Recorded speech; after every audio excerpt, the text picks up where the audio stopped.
gens, je sais que vous allez bien. Moi, c'est Hippolyte Hiol. Beaucoup d'entre vous se demandent ce que c'est que TapTapSend.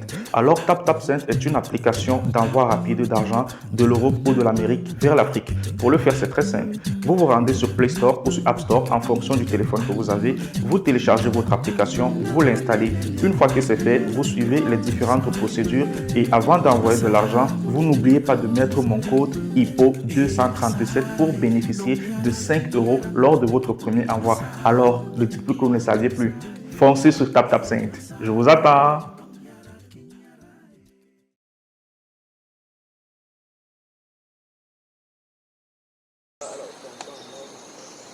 L'arbre qui est au marécage. Ah, le gros arbre là, notre gros arbre là. Ok. Mais tu veux, on va placer sur cet arbre. Donc il faut décaler. Ici. Oui, viens, viens. On met ça ici. Oui. On a même une bonne pente ici.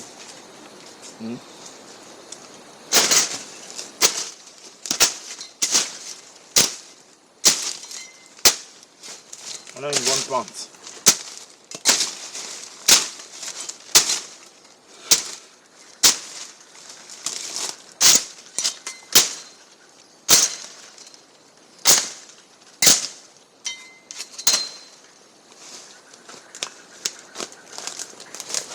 On ne fait pas notre rotin ici. On va venir travailler sur le rotin particulièrement.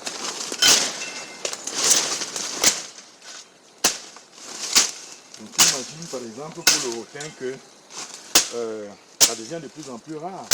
Les vanniers sont rares parce que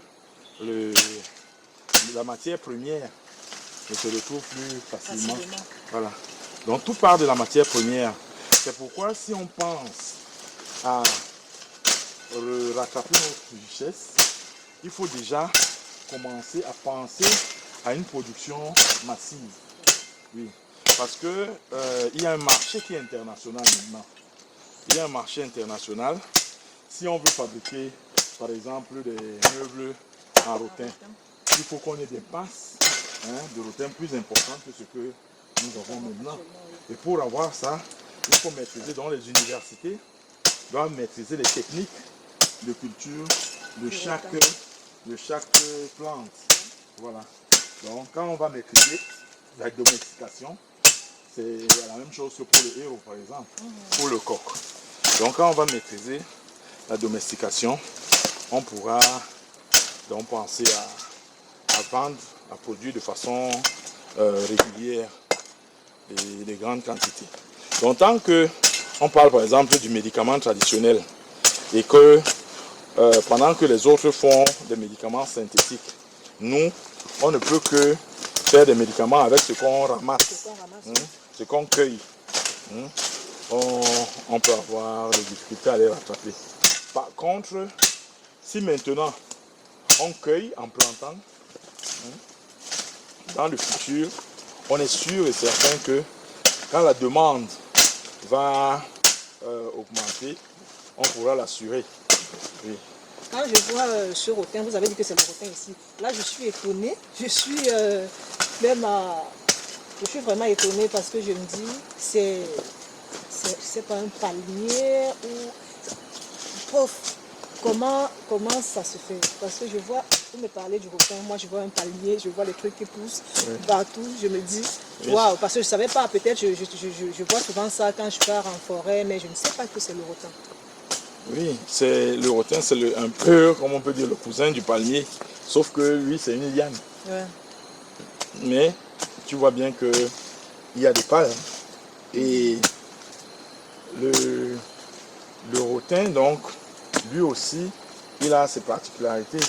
Donc, sa flexibilité, sa solidité. Et comme pour le bambou, le même organisme international, donc International Organization for Bamboo and Rattan. Bon, c'est le bambou et le rotin que cette organisation promeut.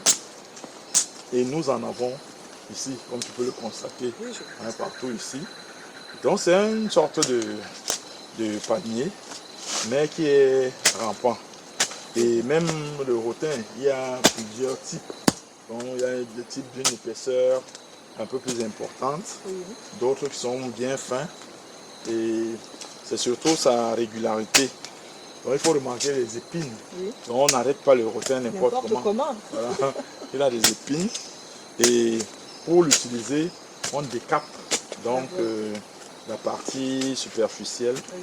qui a les Les épines. épines. Oui, Et on récupère. on la racle et c'est l'intérieur qu'on travaille. Voilà. Je vois pourquoi ces choses-là coûtent cher aujourd'hui, parce que tu vas aller demander peut-être une chaise en rotin, on va te dire une seule chaise à 25 000, parce que nous avons perdu tout ça. Oui. Ou alors les gens ne savent pas où chercher, ou les gens ne savent pas comment produire ça. Pourtant, ça se produit, on peut travailler ça, et puis ça pousse normalement comme si on faisait le manioc, comme si on enterrait, je ne sais pas, l'arachide et tout. Ça veut dire que ça peut se travailler. Oui, ça peut pousser. On a fait beaucoup d'efforts dans notre recherche pour sélectionner pour certaines plantes des variétés qui poussent plus vite, qui poussent mieux. Donc c'est l'objet de la recherche. Donc c'est ça l'importance de la recherche dans un pays. C'est-à-dire avec vos produits naturels, donc trouver les propriétés intéressantes et puis les privilégier. Donc on a pour les bananes par exemple fait les recherches et on sait que certains bananiers ils peuvent mieux produire. Il y a tout un programme à l'IRA, le Carbap pour ça. Il y a pour le maïs par exemple, l'IRAD a fait beaucoup de travaux et on fait beaucoup de travaux de recherche et on peut décider que pour le rotin, on fait une recherche pour le multiplier un peu plus vite. D'ailleurs, nous avons des étudiants même ici à l'université de Douala qui travaillent sur certaines problématiques. Voilà.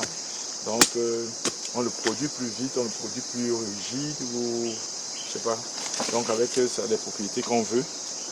Et tout ce que je veux présenter ici au jardin botanique à Cotec, c'est des pistes.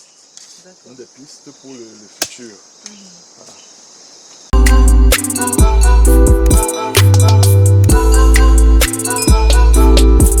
On les met dans un sens précis sur le côté avec les pousses qui ressortent sur le côté.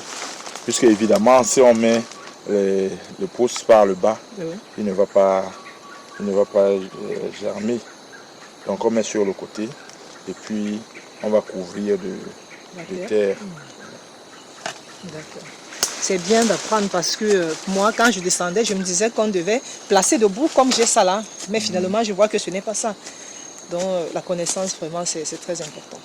Non, il est vrai que le bambou, il pousse tellement bien, tellement vite que parfois, si on le place comme un poteau, il germe.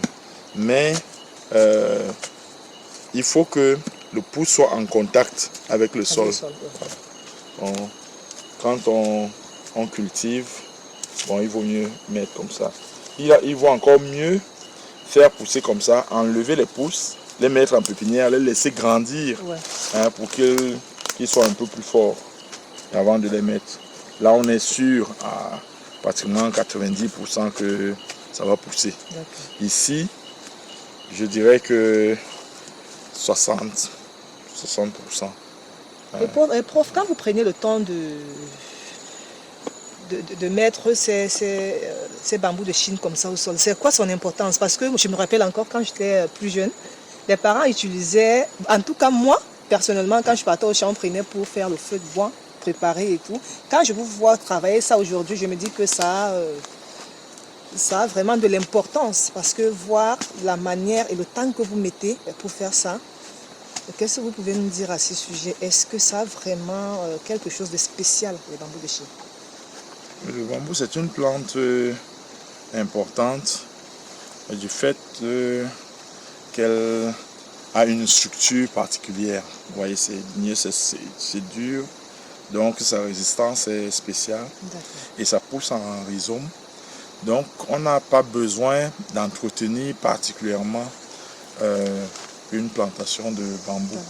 Et c'est les bambouseraies Et ici, chez nous, nous avons la chance que le climat, les conditions climatiques sont appropriées pour le bambou. Ouais. Ce qui veut dire que, en réalité, le Cameroun est pratiquement le premier pays en Afrique en biomasse de bambou à côté de l'Éthiopie. Mais, comme tu as dit, on l'utilise pour le feu de bois. Ouais. Voilà. Bon, il y a beaucoup de raisons à cela. Le bambou, puisqu'il est dur, nous utilisons les machettes en forêt. Bon, ils cassent les machettes. Donc, tu imagines qu'une famille ait une seule ou deux machettes et qu'elle se casse sur le bambou. Bon, c'est pas normal. On ne peut pas accepter. Bon, ce qui fait que, n'utilisant pas les scies, parce qu'il y a des scies appropriées pour scier et les récolter. Ouais. N'ayant pas un bon instrument de récolte, on le laisse pousser. Il pousse en grande quantité et c'est ceux qui vieillissent, qui cassent, qui meurent et qui pourrissent qu'on utilise comme pour le feu de bois. Voilà. Alors que les utilisations sont multiples. C'est toute une ville qui s'est développée en Chine grâce au bambou. C'est-à-dire des cosmétiques, à l'alimentation, aux équipements, aux infrastructures. On utilise le bambou. Donc il y a des ponts en bambou, pourvu qu'ils soient bien traités. Il y a des meubles de toutes sortes en bambou. On fait même des contreplaqués en bambou. Il y a des médicaments. Et puis le bambou, les feuilles de bambou sont très riches en minéraux. Ah bon. Oui, en sels minéraux. Donc on fait des tisanes pour les manques. Par exemple, quelqu'un qui manque de calcium, il peut prendre des tisanes. Il y a pour l'alimentation du bétail aussi. Donc ici, par exemple, chez nous, on utilise le bambou pour nourrir le bétail. Voilà. Donc les utilisations sont vraiment multiples. Vraiment multiples. Et c'est bon à savoir parce que vous avez parlé des minéraux sur ces feuilles. Oui, les sels minéraux sur les feuilles. Et ce qu'on voit maintenant, c'est une première étape de l'utilisation parce que on l'utilise pour étayer les dalles, pour les échafaudages. Mais ailleurs, c'est carrément des bâtiments qui sont complètement conçus en bambou. Donc des plafonds en bambou tissé. Et maintenant, dans le domaine de l'art, où les artisans font de beaux objets d'art avec du bambou. Voilà. Et nous allons voir une autre espèce de bambou, le bambou jaune, qu'on va filmer tout à l'heure, qui lui est beau naturellement. Il est attractif. D'accord. Voilà.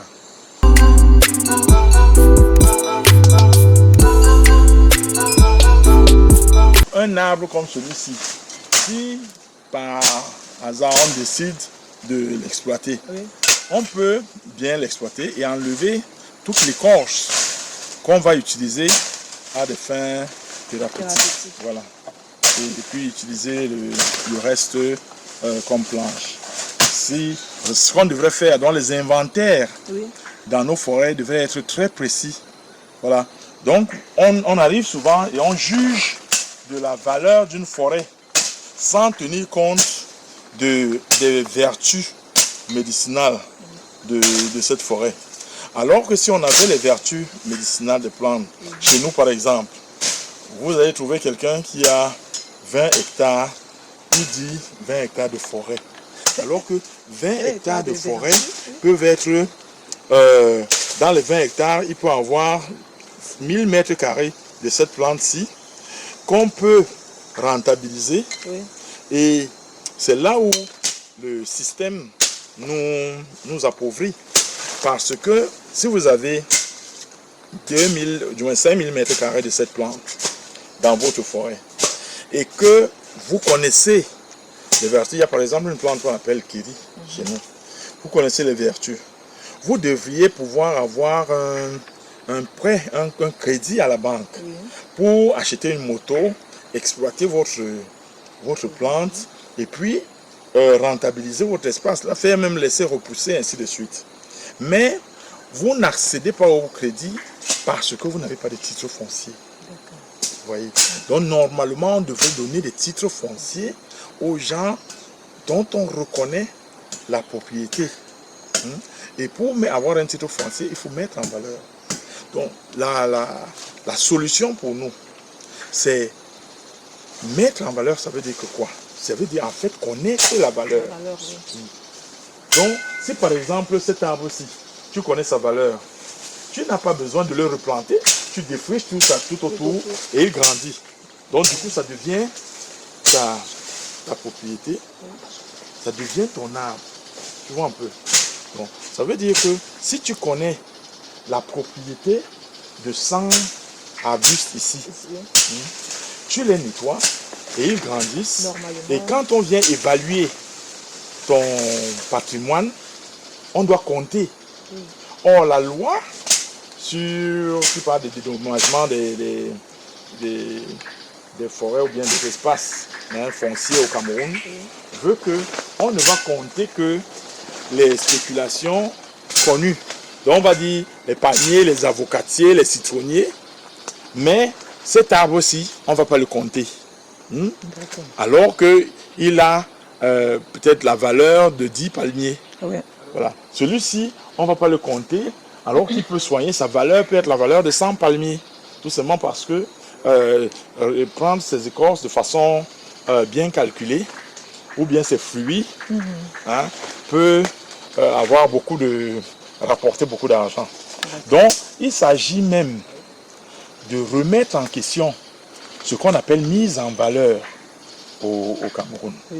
Donc, il y a des zones comme certains villages que je connais dans la Sanaga maritime, dont en fait tout le territoire où vous avez du fer, les sols sont ferralitiques et les sols sont arrosés parce que ici, le Cameroun a cette particularité qu'il pleut beaucoup, on a la richesse la plus importante du monde, l'eau, et c'est cette eau-là qui génère cette forêt et donc cette verdure d'où on peut tirer beaucoup de richesses et exporter.